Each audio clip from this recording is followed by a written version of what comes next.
श्री परमात्मने नमः। गीता का सार अध्याय 10 श्लोक 27 उच्च है श्रवा आदि विभूतियों का कथन। जय श्री कृष्ण। स्वागत है आपका गीता का सार जगत का सार में।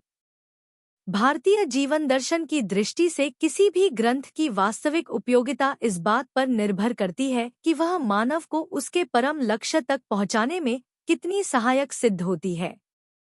इस कसौटी पर अगर कोई ग्रंथ सर्वाधिक खरा उतरता है तो वह है श्रीमद्भगवद गीता। यह न केवल हमें जीवन जीने की कला सिखाती है बल्कि आत्मा की मुक्ति का मार्ग भी प्रशस्त करती है। अब रुकिए, एक सवाल है आपसे।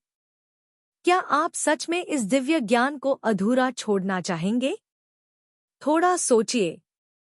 जब किसी को स्वयं प्रभु की वाणी सुनने का अवसर मिलता है तो क्या वह अवसर यूं ही जाने देना चाहिए? अगर आप अब तक हमें सुन रहे हैं तो समझ लीजिए, यह कोई संयोग नहीं बल्कि प्रभु की विशेष कृपा है। आपके कानों तक जो शब्द पहुंच रहे हैं वो सिर्फ आवाज नहीं, वो उस परम चेतना का संदेश है जो आपको जगाने आई है। हम तो बस माध्यम हैं, असली संदेशवाहक तो स्वयं भगवान श्री कृष्ण हैं। तो बोलिए, क्या आप इस अमूल्य अवसर को अधूरा छोड़ देंगे या हमारे साथ अंत तक इस यात्रा में जुड़ेंगे? वीडियो को अंत तक देखें क्योंकि आखिर में मिलेगा एक सवाल और सही उत्तर पर रिवॉर्ड। लाइक करें, शेयर करें और सब्सक्राइब जरूर करें। हम सब मिलकर प्रभु के संदेश को जनवरी से जनवरी तक पहुंचाएं। वीडियो को अंत तक देखें क्योंकि आखिर में मिलेगा एक सवाल और सही उत्तर पर रिवॉर्ड। लाइक करें, शेयर करें और सब्सक्राइब जरूर करें। हम सब मिलकर प्रभु के संदेश को जनवरी से जनवरी तक पहुंचाएं। नमस्कार मित्रों, क्या आपने समुद्र मंथन की कहानी सुनी है? क्या आपको पता है उस मंथन से कौन-कौन सी दिव्य चीजें निकली थीं? आज हम जानेंगे उस दिव्य घोड़े उच्छ्य श्रवा के बारे में जिसे स्वयं श्री कृष्ण ने अपना स्वरूप कहा है। कल के श्लोक में हमने जाना कि वृक्षों में श्री कृष्ण अश्वत्थ, पीपल, देवर्षियों में नारद, गंधर्वों में चित्ररथ और सिद्धों में कपिल मुनि हैं। उच्छ्य श्रव समश्वाना विद्धि माम मृतोद्भवम् ऐरावतं गजेंद्राणा नराणा च नराधिपम्। भावार्थ, भगवान श्री कृष्ण कहते हैं, अश्वों में मैं उच्छ्य श्रवा हूँ जो अमृत से उत्पन्न हुआ था। हाथियों में ऐरावत और मनुष्यों में राजा मैं हूँ। श्री हरि बोलो। ग्रंथराज श्रीमद्भगवद गीता जी की जय। गीता सुगीता कर्तव्या किमन्यः शास्त्र विस्तरया या स्वयं पद्मनाभस्य मुख पद्माद्विनीयः श्रिता। अथ ध्यानम्। शांताकारं भुजग शयनं पद्मनाभं सुरेशं विश्व आधारं गगन सदृशं मेघवर्णं शुभांगम लक्ष्मीकांत कमल नयन योगिभिः ध्यान गम्यं वंदे विष्णु भव भयहरं सर्व लोकैकनाथम्। यं ब्रह्मा वरुणेन्द्र रुद्रमृतः स्तुन्वन्ति दिव्यैः स्तवैर्वेदैः सांग पद क्रमोपनिषदे गायन्ति यं सामगाः। ध्यान अवस्थित तद्गतेन मनसा पश्यन्ति यं योगिनो यस्यान्तं न विदुः सुर असुरगणा देवाय तस्मै नमः। वसुदेव सुतं देव कंस चाणूर मर्दनम देवकी परमानंदम कृष्ण वंदे जगद्गुरुम। उच्च है श्रवा आदि विभूतियों का कथन। श्लोक 27।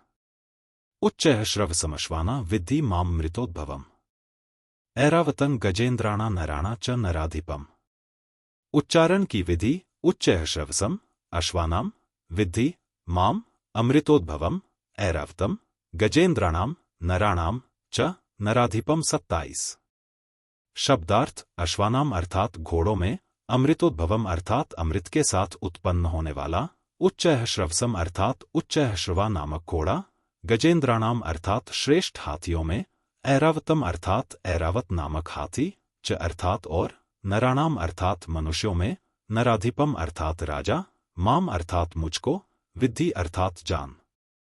अर्थ घोड़ों में अमृत के साथ उत्पन्न होने वाला उच्च श्रवा नामक घोड़ा, श्रेष्ठ हाथियों में ऐरावत नामक हाथी और मनुष्यों में राजा मुझको जान 27।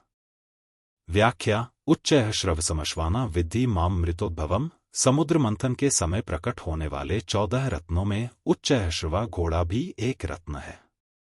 यह इंद्र का वाहन और संपूर्ण घोड़ों का राजा है, इसलिए भगवान ने इसको अपनी विभूति बताया है। ऐरावतन गजेंद्राणाम, हाथियों के समुदाय में जो श्रेष्ठ होता है उसको गजेंद्र कहते हैं। ऐसे गजेंद्रों में भी ऐरावत हाथी श्रेष्ठ है। उच्चैः श्रवा घोड़े की तरह ऐरावत हाथी की उत्पत्ति भी समुद्र से हुई है और यह भी इंद्र का वाहन है, इसलिए भगवान ने इसको अपनी विभूति बताया है। नराणा च नराधिपम, संपूर्ण प्रजा का पालन, संरक्षण, शासन करने वाला होने से राजा संपूर्ण मनुष्यों में श्रेष्ठ है। साधारण मनुष्यों की अपेक्षा राजा में भगवान की ज्यादा शक्ति रहती है, इसलिए भगवान ने राजा को अपनी विभूति बताया है। यहां वर्तमान मनवंतर के मनु को भी राजा मान सकते हैं। इन विभूतियों में जो बलवत्ता, सामर्थ्य है वह भगवान से ही आई है, अतः उसको भगवान की ही मानकर भगवान का चिंतन करना चाहिए। आज की जीवन समस्या और समाधान। समस्या: आज के युग में लोग श्रेष्ठता को सिर्फ भौतिक सफलता से जोड़ते हैं, लेकिन वह दिव्यता को भूल जाते हैं। समाधान: उच्चैः श्रवा और ऐरावत जैसे दिव्य प्राणी भक्ति, तप और अमृतमूल्य जीवन के प्रतीक हैं। जब हम अपनी काबिलियत को दिव्य सेवा, विनम्रता और नेतृत्व में बदलते हैं, तब हम भी श्री कृष्ण के अंश को अपने भीतर महसूस करते हैं। यह श्लोक बताता है, श्रेष्ठता केवल शक्ति नहीं, बल्कि ईश्वर से जुड़ी चेतना भी है। आज के शॉर्ट्स में पूछे गए सवाल का उत्तर। प्रश्न: समुद्र मंथन से कौन सा दिव्य घोड़ा उत्पन्न हुआ था? विकल्प: ऐरावत, बी उच्चैः श्रवा, सी चित्ररथ, डी गरुड़।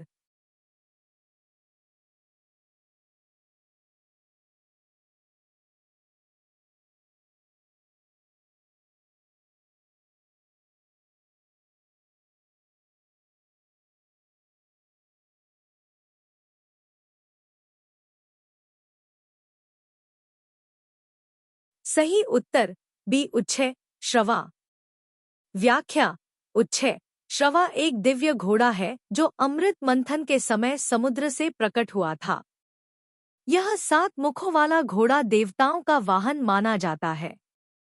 कल हम जानेंगे श्री कृष्ण ने घोड़ों में किस दिव्य घोड़े को अपना रूप बताया है।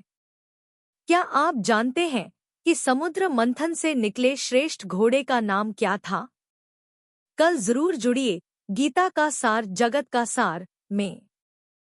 अगर आप हमारे ज्ञान से प्रेरित होकर श्रीमद् भगवद गीता का सार और दैनिक जीवन में उपयोग सीखना चाहते हैं, तो नीचे दिए लिंक से पढ़ें ये पुस्तकें। Wooden holy book stand box, Shrimad Bhagavad Gita Hindi टीका के साथ, मोटे अक्षर, speaking Bhagavad Gita in 16 languages, Shrimad Bhagavad Gita Tattvavivechani Hindi टीका पैडछेड़ अन्वाया सहित। हर दिन हम गीता के एक नए श्लोक की गहराई से व्याख्या करते हैं, जिससे आपको आध्यात्मिक और व्यावहारिक जीवन में मार्गदर्शन मिले।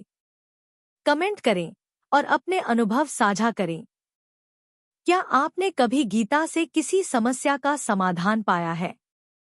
कहते हैं कि अगर आप किसी समस्या से गुजर रहे हैं, तो श्रीमद् भगवद गीता का चमत्कारिक प्रभाव यही है कि प्रभु जी का नाम लेकर कोई भी पृष्ठ खोले और उसके दाहिने पृष्ठ पर जो पहली पंक्ति होगी, वही आपकी समस्या का समाधान होगी। क्या आपने कभी इसे आजमाया है? अगर हाँ, तो हमें बताएं कि आज आपने कौन सा श्लोक पढ़ा और उससे क्या सीखा। कमेंट करें और अपने अनुभव हमारे साथ साझा करें। हो सकता है कि आपका अनुभव किसी और के लिए मार्गदर्शन बन जाए। चैनल को सब्सक्राइब करें और बेल आइकन दबाएं। यदि आप इस दिव्य यात्रा का हिस्सा बनना चाहते हैं, तो तुरंत चैनल को सब्सक्राइब करें और नोटिफिकेशन ऑन करें। आपका समर्थन हमें प्रेरित करता है कि हम गीता के इस अद्भुत ज्ञान को हर घर तक पहुंचा सकें। अगर आज का श्लोक आपके मन को छू गया हो, तो वीडियो लाइक करें, 2 लोगों को शेयर करें और कमेंट में अपना उत्तर जरूर लिखें। हर दिन सीखते रहिए। गीता कहती है, जो अपने मन को जीतता है, वह स्वयं भगवान से जुड़ जाता है। जय श्री कृष्ण। मिलते हैं अगले वीडियो में। तब तक के लिए श्री कृष्ण के आशीर्वाद से जीवन में सकारात्मक बदलाव लाएं और गीता ज्ञान को अपनाएं। जय श्री कृष्ण। हर हर गीता, हर घर गीता।